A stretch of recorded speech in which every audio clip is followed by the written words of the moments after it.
Welcome back, dear friends, once again at Lit eCity YouTube channel, your one-stop destination for English learning resources.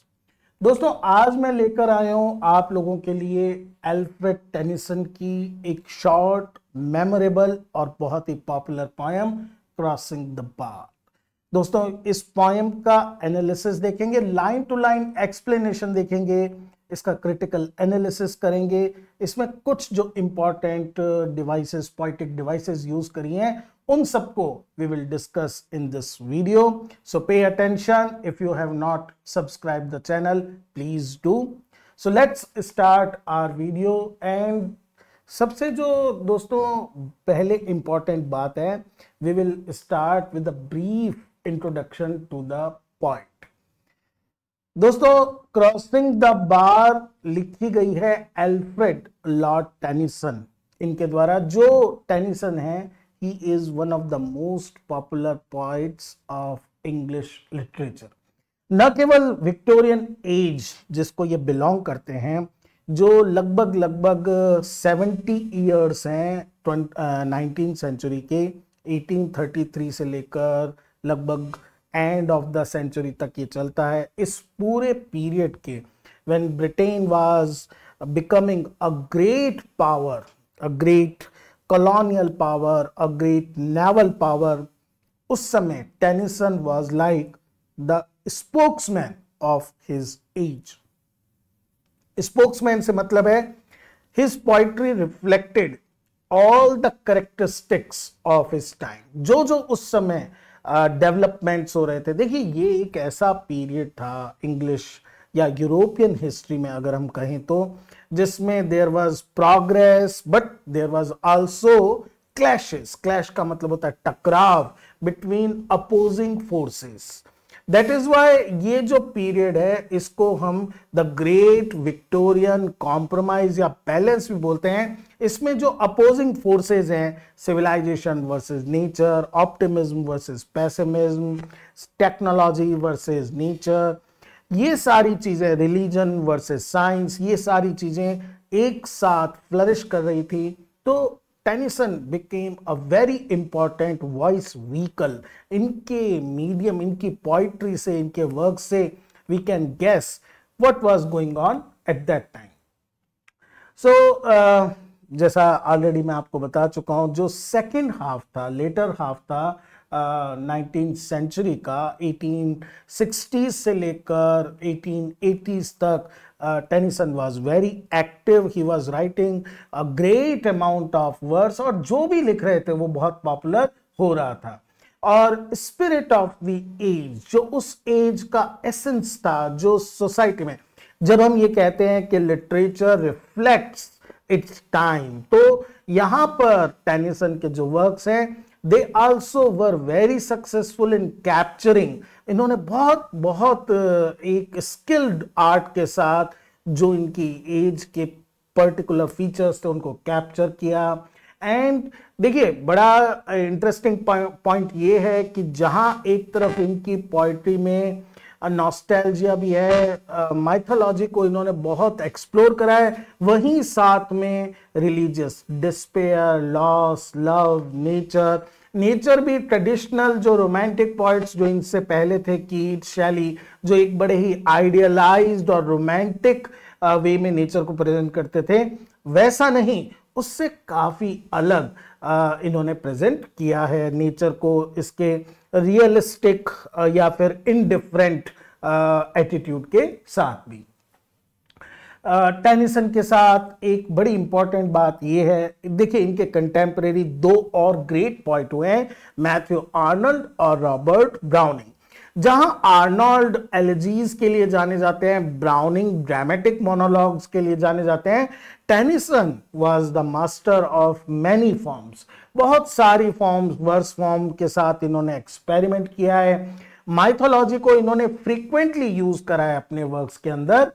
जैसे अगर इनके important collections की बात करें, poems chiefly lyrical, ये इनका पहला बहुत पॉपुलर कलेक्शन है। इन मेमोरियम, जो एक तरह की एलेजी है, इडल्स ऑफ द किंग, जो एक माइथोलॉजी का कलेक्शन है, और साथ में बहुत सारे इन सारे वर्क्स में और जो दूसरे वर्क्स हैं उनमें इनके बहुत बहुत पॉपुलर लिरिक्स हैं, जैसे the Lotus Eaters, Locksley Hall, Ulysses, tears, idle tears, and the list is very long, very long. एक और इंपॉर्टेंट हिस्टोरिकल फैक्ट इनके बारे में ये है, he was also the poet laureate of England during most of the Victorian era। देखिए poet laureate जो है वो एक ऑनरेरी पोस्ट है। ऑनरेरी पोस्ट दी जाती है एक ऐसे राइटर को, जनरली एक पोइट को, जो बड़ा प्रोमिनेंट होता है और वंस अगेन जो जिसके वर्क कैप्चर करते हैं उस समय की अपने एज की स्पिरिट को। एक और फैक्ट जो टेनिसन के पोएट लॉरिएट से जुड़ा हुआ है, he is the longest serving poet laureate of England. सबसे लंबा पीरियड इन्हीं का रहा। तो ये दोस्तों कुछ बेसिक बातें थी about the poet who wrote this poem crossing the बार। चलिए बात करते हैं अब हम पोएम की, पोएम के बड़े ही इंटरेस्टिंग टाइटल की, क्रॉसिंग द बार। दोस्तों बार जो यहाँ पर है एक बड़ा मेटाफरिकल सेंस लेकर अपने साथ चलता है। थोड़ा सा एक पिक्चर बनाया है, आपको हल्का सा आइडिया लगे। पहली बात तो ये पोएम लिखी गई है quite late in his career. Tennyson was almost he was very sick, and on his deathbed when he wrote this poem in 1889, and this poem is also one of his personal favorite। उनको खुद को ये poem बहुत पसंद थी। Poem लिखने के कुछ ही समय बाद 1892 में Tennyson died, and when he wrote this poem he was suffering from ill health, and he has this प्रिमोनिशन कि आई विल डाई सून। और ये उनकी एक्चुअल में पोएम को हम समझ सकते हैं, ये उनके फाइनल थॉट्स हैं on death, nature of faith and final journey. तो रिफ्लेक्ट करते हैं। What is reflective tone? एक ऐसी टोन जिसमें जो पोइट है, जो नरेटर है, ही और she thinks about things in a philosophical deeply manner, reflection उसके ऊपर करते हैं। और एक नॉटिकल मेटाफर का यूज किया गया है। What is nautical? Related with sea, जो समुद्र से जुड़ी हुई चीज होती है उसके लिए हम एडजेक्टिव यूज करते हैं नॉटिकल। तो नॉटिकल मेटाफर है और एक्सटेंडेड है। नाउ व्हेन वी से अ मेटाफर इज एक्सटेंडेड, जब हम ये टर्म यूज करते हैं कि मेटाफर एक्सटेंडेड है, इट मींस वो मेटाफर पूरी पोएम में या मोस्ट ऑफ द पोएम के अंदर चलता है। मतलब वो मेटाफर इजीली एक लाइन में खत्म नहीं होता है, एक उसका जो सेंस है वो थ्रू आउट पोएम चलता रहता है। दिस पोएम, अब ये जो बार है इसका मीनिंग हम समझ लेते हैं। Sand bar of a harbour. देखिए जो हार्बर होता है या जो कोस्ट लाइन होती है, उसके आगे जब डीप सी स्टार्ट हो जाता है तो वो जो इंटरमीडिएट एरिया होता है between the coast and the main sea, उसको हम सैंड बार या बार कहते हैं। जब आप इस लैंड से और सी के बीच में इस एरिया को क्रॉस कर रहे होते हो, इट बिकम्स अ मेटाफर। क्या मेटाफर बन जाता है कि लाइफ एंड डेथ, उसके बीच की after life, I should say life and after life, उसके बीच का जो क्रॉसिंग है दैट इज थ्रू डेथ। मृत्यु के द्वारा आप इस लाइफ से आफ्टर लाइफ में चले जाते हो। सो क्रॉसिंग द बार जो टाइटल है वो मेटाफरिकल है, वो सिंबॉलिकल है, जिसका मीनिंग होता है फेसिंग डेथ, मृत्यु का सामना करना और उस परे जीवन के चले जाना। ये जो ओशियन या सी का जो सिंबल है रिप्रेजेंटिंग इटर्निटी, ये केवल क्रिश्चियनिटी में नहीं पाया जाता। अगर हम हमारे हिंदू स्क्रिप्चर्स भी देखें तो वहां पर भी भव सागर की बात की जाती है। So it's a very common metaphor. इसका रीजन यही है दोस्तों कि सी जो है वो इटर्निटी को इसलिए प्रेजेंट करता है। एक तरफ ऊपर वेव्स हैं जो कंटिन्यूअसली मूव करती हैं साइक्लिक मैनर के अंदर, लेकिन नीचे डीप सी है, सिमिलरली ऊपर एक हमारा बॉडी फिजिकल एग्जिस्टेंस है जो आता है और चला जाता है, लेकिन deep inside there is soul. कुछ इस तरह की बातें इस पोएम में की गई है। थोड़ा सा टेक्निकल हम बात कर लेते हैं पोएम के बारे में। देयर आर बेसिकली 16 लाइंस, और 16 लाइंस कैसे बटी हुई है? 4 लाइन के 4 स्टैंजा, तो 4 बाय 4 16 लाइंस है। रेगुलर मीटर नहीं है और आयम्बिक में जनरली लिखी हुई है। देखिए आयम्बिक जब हम बोलते हैं, those who are new to literature, iambic का मतलब होता है कि इंग्लिश रिदम के अंदर जब एक ऐसा मेजर बने जिसमें हर बार पहले अनस्ट्रेस और फिर स्ट्रेस सिलेबल को रखा जाए, तो ऐसे फीट को, ऐसे मेजर को, ऐसी रिदम को हम आयम्बिक बोलते हैं। और जो राइम स्कीम है स्टैंजास की, 4 लाइन का स्टैंजा है, इसको हम क्वाट्रेन भी बोलते हैं। राइम स्कीम जो है वो है A B A B. Okay, ये मैं आपको बता ही चुका हूं कि ये उनकी पर्सनल फेवरेट थी, और टेनिसन इस पोएम को फाइनल स्टेटमेंट अपना मान के चलते थे नेचर ऑफ डेथ पे, और ये उनका एक स्टैंडिंग इंस्ट्रक्शन था कि जितने भी अब और उनकी डेथ के बाद जो collection of his works publish हो, उनके अंदर this should be the last one. इस पोएम के साथ ही उनका कोई भी वर्क आगे फ्यूचर में फिनिश हो। So it was basically his desire, क्योंकि वो ये चाहते थे कि it should be taken as his final thought on death. तो ऐसा क्यों है, इसको समझने के लिए थोड़ा सा हम पोएम को लाइन टू लाइन समझने की कोशिश करते हैं। क्या इस पोएम के अंदर, तो देखिए पोएम स्टार्ट होती है फर्स्ट स्टैंजा के अंदर, sunset and evening star and one clear call for me and may there be no mourning of the bar when I put out to sea। आप देख सकते हैं इसके अंदर स्टार, मी, बा, सी, ए बी राइम है। पहली ही जो लाइन है, it begins with a metaphorical और कॉनोटेटिव सेंस ऑफ सनसेट। देखिए अगर हम इस जीवन को एक डे से कंपेयर करें तो सनराइज मीन्स आर चाइल्डहुड, जब हम बर्थ लेते हैं। Then there is basically morning which is fresh childhood, then there is noon which is our youth, then there is evening which is our old days, and then there is night or darkness which is death. So sunset and evening star. Now evening star एक बहुत ही short time के लिए horizon पे दिखने वाला star है, which is basically considered as an indication. एक indication की तरह होता है कि soon the day will be over, दिन खत्म हो जाएगा and night will come. तो सनसेट एक हम कंपेयर कर सकते हैं, एक हम इमेजिन कर सकते हैं कि यहाँ पर जो नरेटर है ही इज अ जर्नीमैन, वो एक ट्रैवलर है, he is standing on the shore और उसको सनसेट दिखाई दे रहा है, इवनिंग स्टार दिखाई दे रहा है, and there is one clear call for me, one clear call. There is no doubt, there is no hesitation about this call. This is the call of final journey. उनकी अंतिम जो सफर है उसके लिए कॉल है, means he knows that his death is near. Death उसको बुला रही है. And may there be no mourning of the bar. May. So basically जब हम इस तरह से सेंटेंस को may से स्टार्ट करते हैं, it becomes a wish. जो नरेटर है वो ये विश कर रहा है कि when I start this journey there should be no mourning. Now what is mourning? Mourning is an activity which is done when one is in pain. जब कोई दर्द में होता है because of loss, because of pain, then we mourn. कराने की आवाज होती है. But the poet wishes कि ये जो जर्नी हो, इस जर्नी के अंदर किसी भी तरह का डिस्टर्बेंस, किसी भी तरह की मोर्निंग, किसी भी तरह का सॉरो नहीं हो.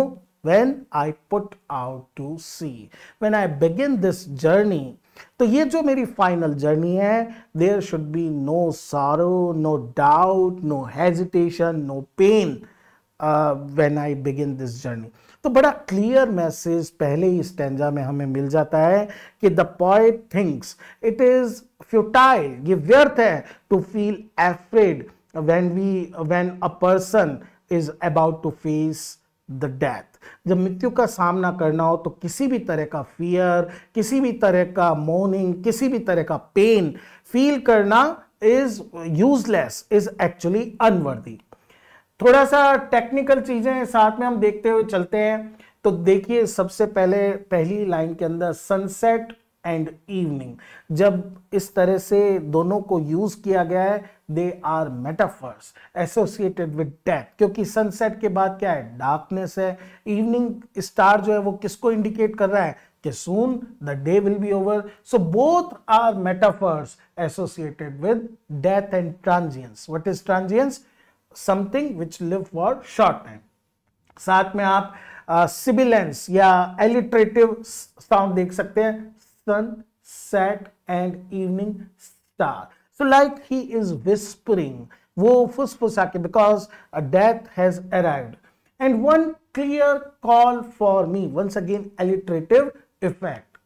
Next, this call is obviously from his maker, the Almighty God. उनकी कॉल के अंदर कोई हेजिटेशन नहीं है, it is very clear. Bar is obviously title के अंदर भी है, it is the central metaphor कि there is this death is like the bar, the place where this transformation, जहां पर लाइफ से आफ्टर लाइफ में ट्रांसफॉर्मेशन होता है. And morning I already told you कि किस तरह से द नरेटर विशेस, वो ये विश करता है कि किसी भी तरह का डिस्टरबेंस, किसी भी तरह का हेजिटेशन माइंड में नहीं होना चाहिए when I put out to सी.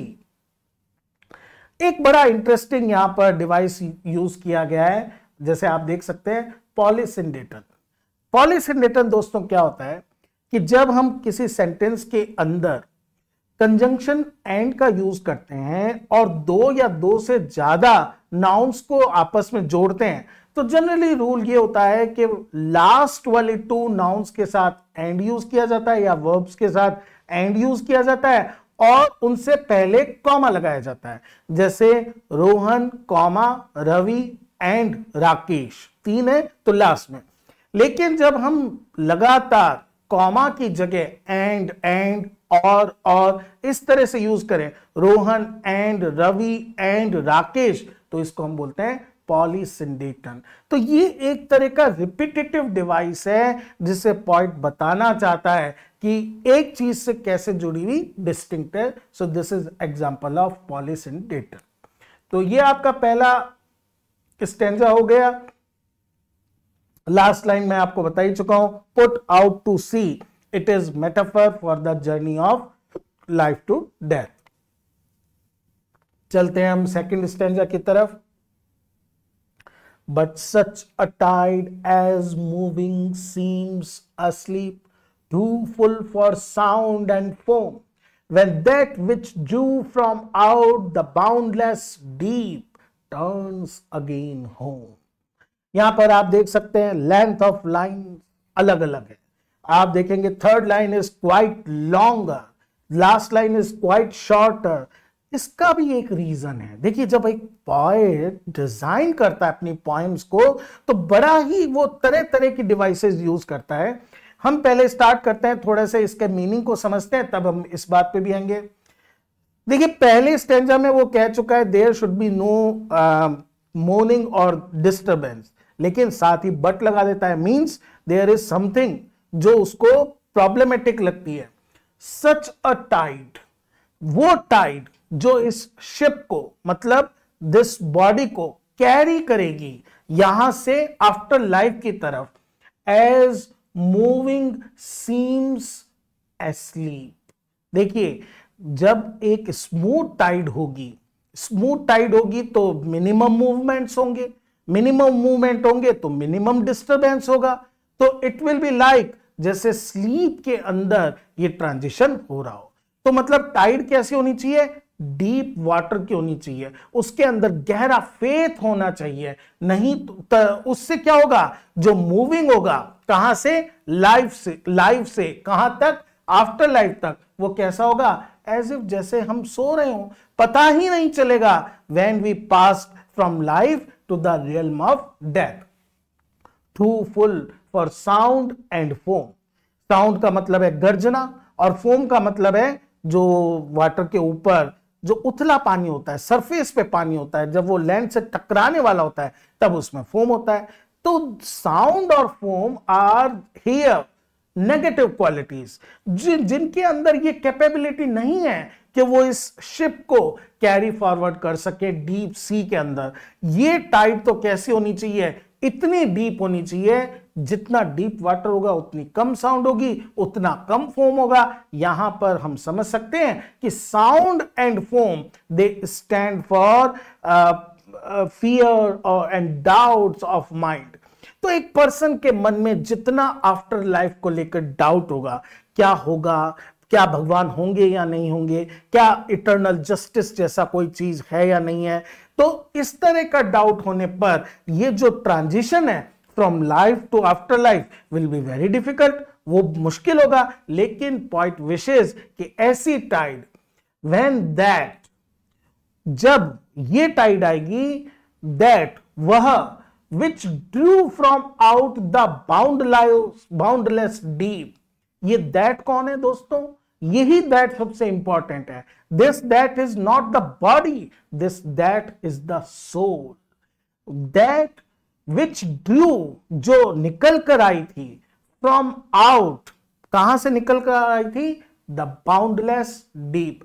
अगर आप नोटिस करेंगे यहां कोई नाउन नहीं है, यहां सिर्फ एडजेक्टिव है डीप, और उससे पहले एक और एडजेक्टिव है बाउंडलेस। इस तरह का जब बाउंडलेस डीप जब हम वर्ड यूज करते हैं, दो एडजेक्टिव्स मिलकर, या दो एडजेक्टिव छोड़िए, अगर खाली डीप भी होता हम समझ जाते we are talking about C. जब ये सेंस हम यूज करते हैं without actually naming the noun, noun को यूज करे बिना, तो ये एक फिगर ऑफ स्पीच बन जाती है। इसके बारे में भी अभी देखेंगे। टर्न्स अगेन होम, वो सोल जो डीप से निकलकर फर्स्ट जर्नी करके और लैंड पर आई थी और बॉडी को उसने अडॉप्ट किया था, आज वही सोल अपनी रिटर्न जर्नी पर वापस टर्न होम अगेन होम, वो लौट कर वापस अपने घर को जा रही है। देखिए बड़ी ही इंटरेस्टिंग बात है, जो भारत के भक्ति काल के कवि हुए हैं उन्होंने भी अपनी कविताओं के अंदर इस थीम को बहुत खूबसूरती से प्रेजेंट करा है कि how this body is just a vessel, A ship, लेकिन जो सोल है वो इटर्नल है, वो कंटिन्यूअसली जर्नी करती रहती है from here to heaven, from heaven to here. It is a cycle जिसको हम री इनकारनेशन और पुनर्जन्म भी कहते हैं। तो ये जो सोल है उसी बाउंडलेस डीप इटर्निटी हेवन से ड्रू होकर यहां अर्थ तक आई थी, और ये टाइड या डेथ अब इसको वापस इसके घर लेकर जाएगी। तो इस स्टेंजा की कुछ टेक्निकल चीजें देखते हैं। देखिए पहले तो वापस से फर्स्ट स्टेंजा की तरह sibilance, the sound of hair, such a tide as moving seems asleep। तो seems asleep, ये जो sibilance है ये एक बड़ा सुंदर ऑडिटरी इफेक्ट देता है, जैसे स्लीप हो उसी तरह से। और यहां जो एस्लीप है या जो नींद का मेटाफर है वो किसके लिए है कि the transition from life to death is without any turbulence, without any disturbance. And opposite इसका है साउंड एंड फोम, जो किसके लिए है, metaphors for discomfort, doubt, disquiet. Boundless deep जैसे मैंने आपको बताया था कि एक फिगर ऑफ स्पीच है, ये स्टैंड है, ये बेसिकली है मेटोनिमी। मेटोनिमी वो डिवाइस होती है जिसमें क्लोजली एसोसिएटेड किसी इमेज को यूज किया जाता है एक्चुअल नाउन की जगह, तब हम कहते हैं कि मेटोनिमी का यूज किया गया है। फॉर एग्जाम्पल इफ वी से खादी, बहुत पावरफुल है। Khadi is an adjective here. Khadi stands for politicians, या खाकी का बड़ा रुतबा है। खाकी is basically standing for the police force. Similarly, deep or boundless deep here stands for ocean or sea. So once again, this is an example of metonymy. And turns again home.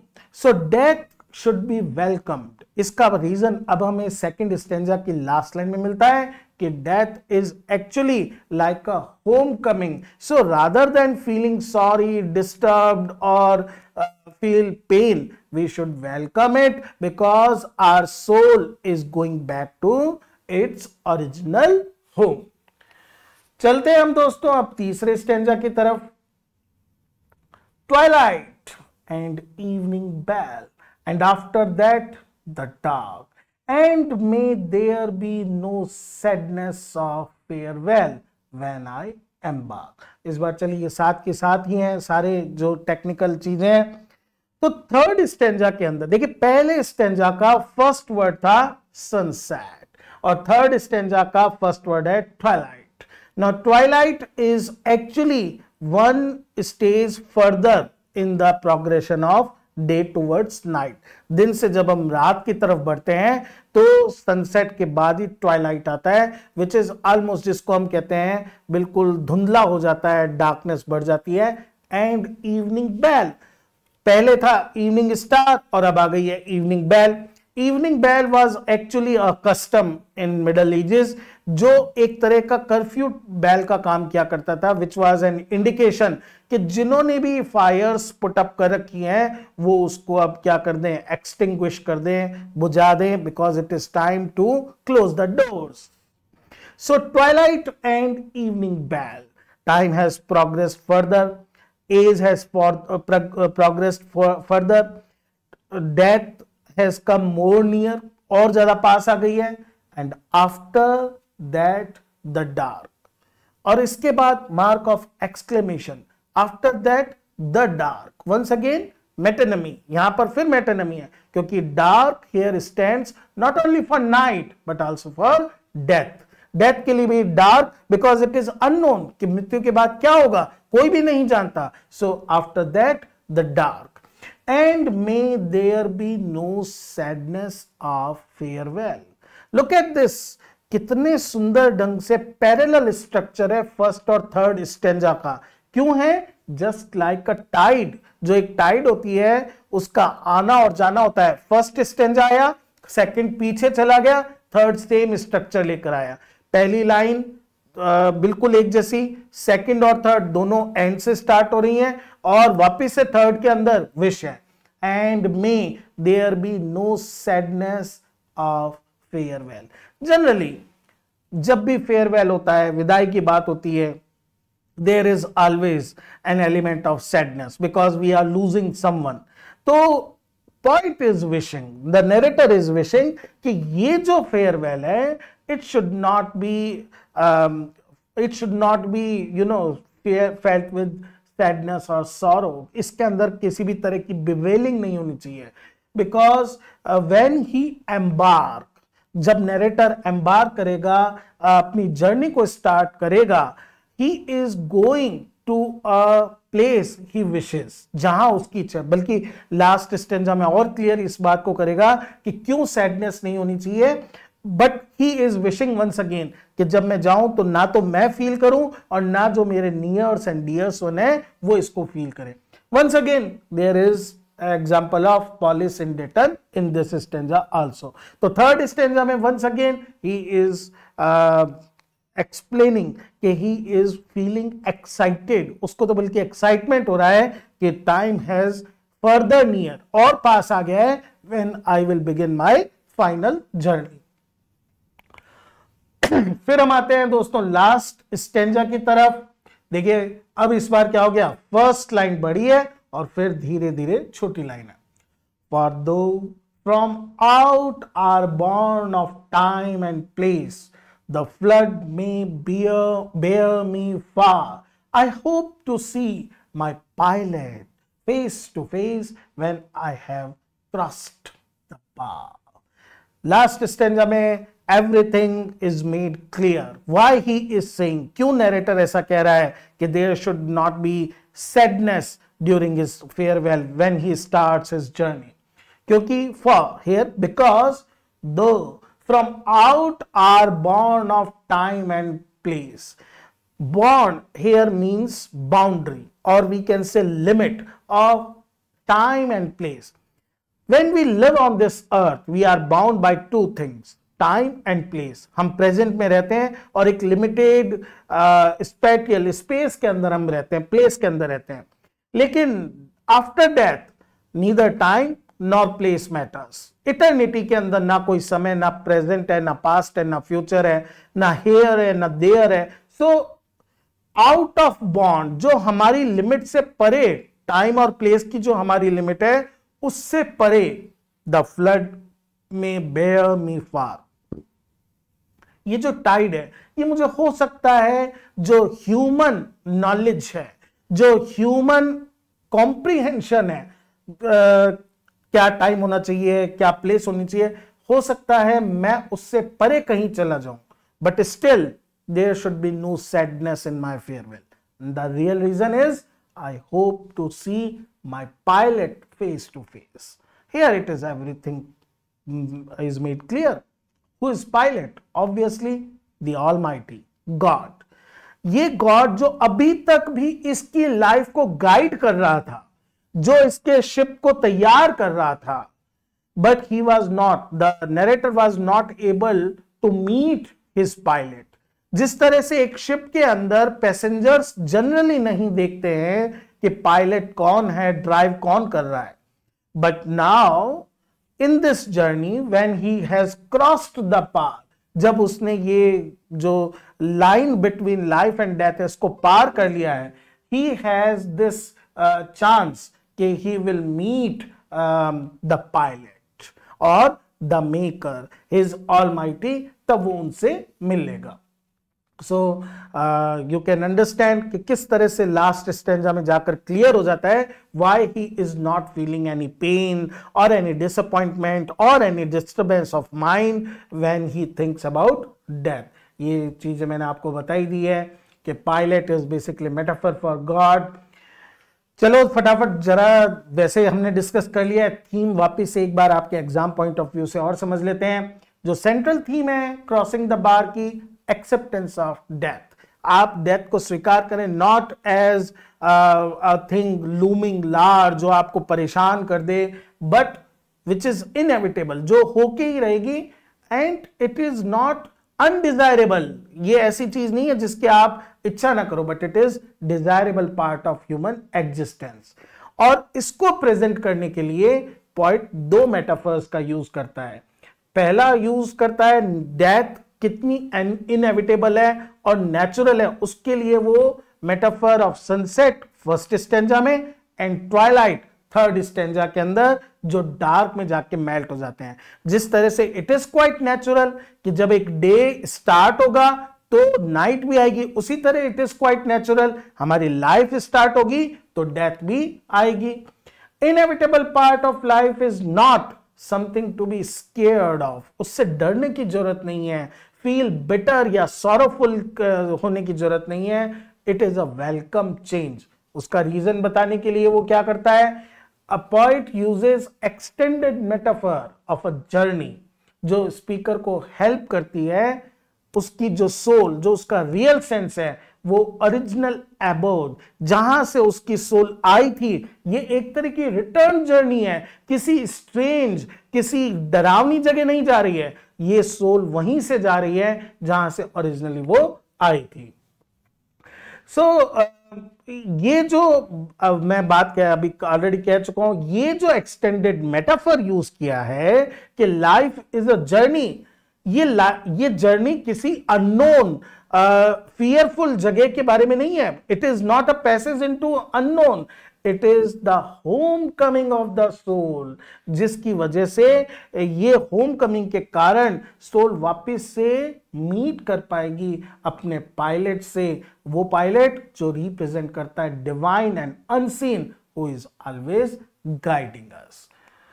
तो दोस्तों ये थी poem, बहुत प्यारी short poem, easy भी है. I hope this video has helped you to understand some more fine points about this poem. Keep watching, keep supporting. Thank you dear friends.